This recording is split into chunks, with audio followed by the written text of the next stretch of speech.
All right, guys, it is time for the AFCON Semifinal preview, and this is a 10 out of 10 on the epic scale in terms of the potential matches that we could have gotten here. Maybe if you nitpick, you could have said, Cote d'Ivoire, Senegal is more exciting. I would disagree, given the storylines between Senegal and Egypt. Sadio Mane versus Mohamed Salah once again at an AFCON late in the tournament. Absolute cinema. And then maybe you could have said, Algeria versus Morocco, North African Derby, all of the security personnel in Morocco, the National Guard, the Special Forces, probably some assistance from the American military, you know, they're getting active lately, would have needed to have been deployed at the game to make sure that there was no unrest, there was no problems, that it was all about football. And I do think that game also would have been epic, but I'm very happy and pleased that it is going to be Morocco versus Nigeria. And if you're not excited by either of these games, I don't think you like African football, and I'm incredibly confused why you clicked on an AFCON semifinal predictions video. Like, you should be watching something else on the channel. And speaking of the channel, I will continue to cover the AFCON until the tournament ends. Then I'll drop a couple videos recapping everything, biggest takeaways, etc. And then we're moving on to World Cup content. So there's going to be so much stuff for you guys. If any of that sounds interesting, then please hit subscribe. Drop your predictions as well down below in the comments, because this is going to be a tough one, and I'm going to start with Egypt versus Senegal. Senegal walking in here after a very very uninspiring 1-0 victory against 10 men Mali, and Egypt are walking in here on a pretty shocking 3-2 victory against Cote d'Ivoire. And I don't mean shocking in the sense that it's a massive upset that Egypt beat Cote d'Ivoire. I picked Cote d'Ivoire to win the game, and I was wrong about that. But I mean in the sense that the defending champions, one of the best defenses on the continent, conceded 3 freaking goals in this match, which I don't believe they've done so since Equatorial Guinea beat them in the group stage of the previous tournament, and the fact that Egypt made Cote d'Ivoire's dynamic duo of Yan Diomande and Amad Diallo look very average. That might be the biggest achievement from the entire game. What I'm saying is that Egypt probably had a stock up after the quarterfinal, and Senegal, I don't know how it could be a stock up. At best, the price is just holding firm. But anyways, the match itself, I don't think Senegal are going to concede very many chances because they haven't in the entire tournament. They have a 3.5 combined XG conceded across 5 games. That sounds well and dandy, but the Egyptians, as they proved in the Cote d'Ivoire game, they don't need a lot of opportunities to score. I think Senegal's going to have the ball, Egypt are going to sit back, and Egypt are going to rely on their talismans, on their attacking firepower, to take advantage of the few opportunities that they do get. Does this sound familiar to anyone? I feel like this is the exact same scenario that was happening at the 2021 AFCON. Senegal, more talented, probably the favorite, going up against a defensively solid Egyptian side that will look to counter. Of course, those teams have changed since then, but y'all can see the similarities that I'm calling out to now, hopefully. And I think Senegal's going to struggle a lot in this game. I thought even with 10 men, Mali largely held them at bay. As the match drew on and Mali had to push for the equalizer, there was more space, there were more opportunities for Senegal, and they absolutely crapped the bed time and time again, to the point where they almost let Mali equalize and get back into the game. It was a really wasteful performance from the Senegalese. I think Egypt's going to roll out a back 5 again. Senegal's going to have the ball, and they're going to be like a doctor when you go get a physical. They're going to be poking and prodding, trying to find a weakness. Egypt are walking into this game with the 10th highest average possession per game. Senegal are basically tied for first with South Africa. The Egyptians don't want the ball. Mali didn't really want the ball either. Mali even kind of showed in the last game how you can press the Senegalese. Let the center backs bring the ball up to midfield, and then when they try to make that entry pass into the midfield, then you attack. And it almost worked, and with all due respect to Mali, Egypt have way more attacking talent. Mali don't even have wingers, for God's sake. Egypt have Marmoush and Mohamed Salah. I think this is going to be a low-scoring game. I really do. I'm thinking 3 goals maximum. Like, if we get a 5-goal thriller like we did in the quarterfinals again, I'm going to be, I guess, even more impressed with Egypt, unless they lose 5-0. That would be something that obviously wouldn't be good. For my prediction here, man, I think Egypt has a really strong case to win. I do. I want to call the upset so bad. I'm thinking this is a 55% probability of a Senegalese victory, 45% Egypt. I think they are right freaking there. The belief is high. I think they got the system. Marmoush got the monkey off his back. I think it's going to be tough to take these guys down. The Real Madrid of African football. There is kind of a mini storyline here that Egyptians were aware of in the Cote d'Ivoire game. The fact that they had beaten Cote d'Ivoire in their AFCON meetings this century.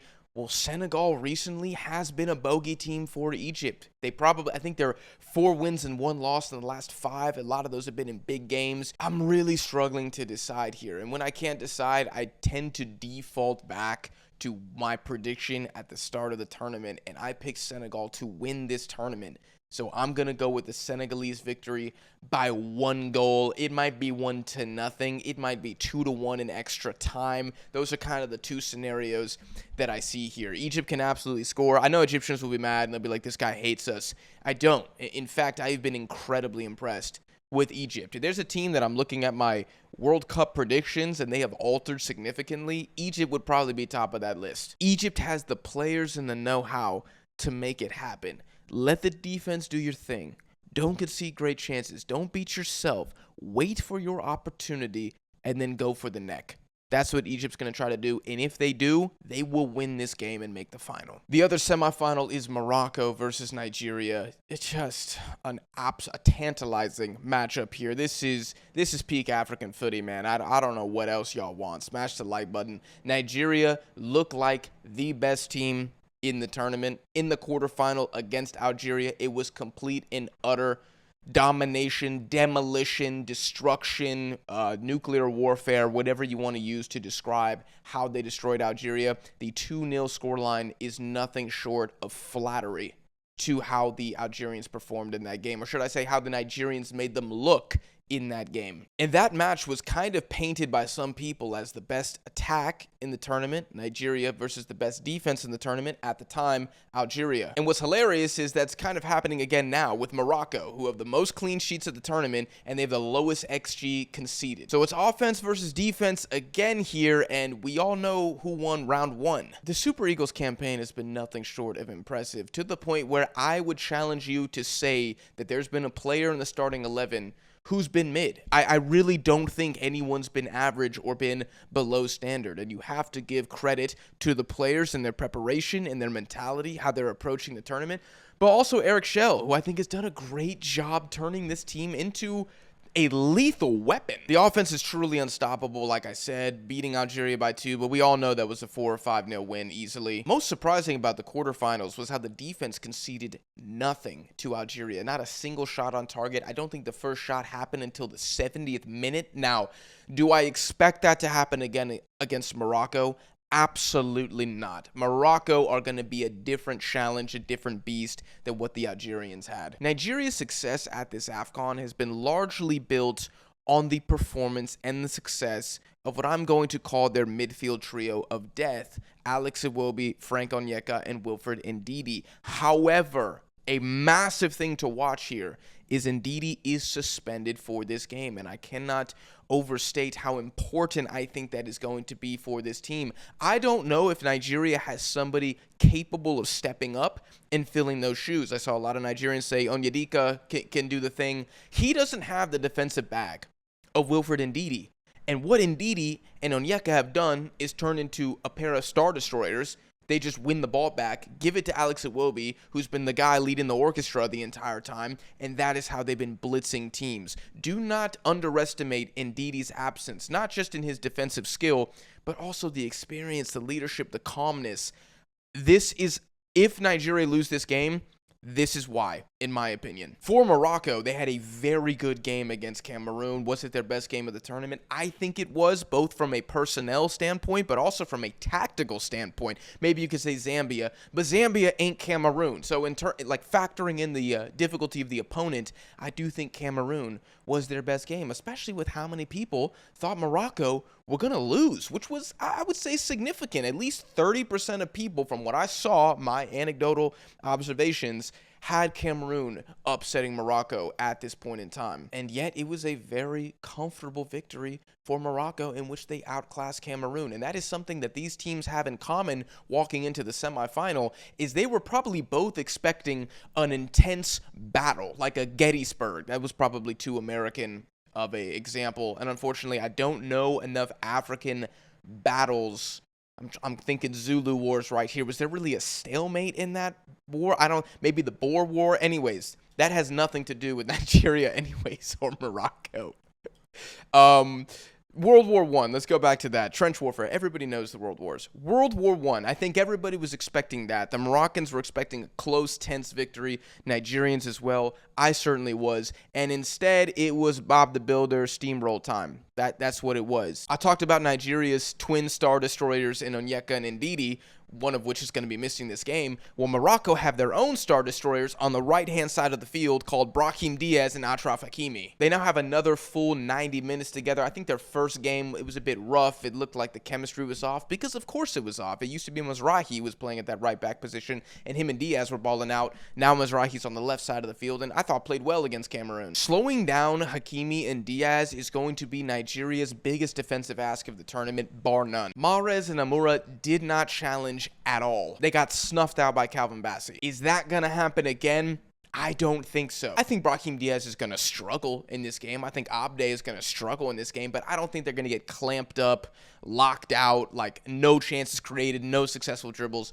I think as a collective, Morocco's too strong for that to happen. And defensively, Morocco gave up basically nothing against Cameroon. Like, I would say, I mean, there's the Mbeumo penalty shout, but maybe there was one set piece as well that looked vaguely threatening, but it was a great defensive performance. Similar to what I just said, Morocco have not seen an offense like Nigeria's at the tournament. Not even close. I mean, full respect to Cameroon, but they don't have the players, the talent, the approach, the performances, the numbers to say that they can hold a candle to Nigeria's attack. My prediction for how I think the match is going to go down, I do think Morocco will have the possession, but not a monopoly like what we've seen in other games. I think it's going to be closer to like a 55-45 split. I don't think Nigeria is going to give them too much respect and just let Morocco attack for the full 90 minutes. I'm also expecting that because both midfields are good but missing key players, Unaki for Morocco and Ndidi for Nigeria, that neither is going to be able to completely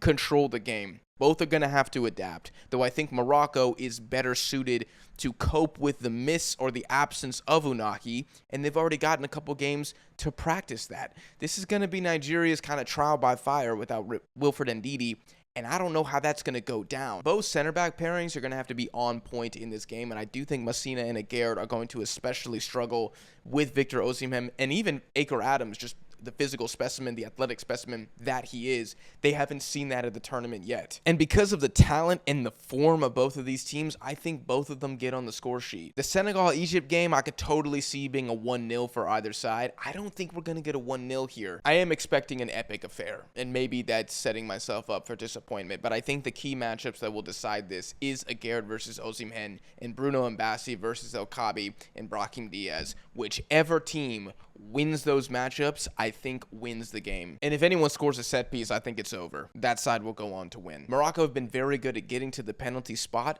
Nigeria don't have a penalty yet at the tournament, despite scoring 14 goals. It's insane.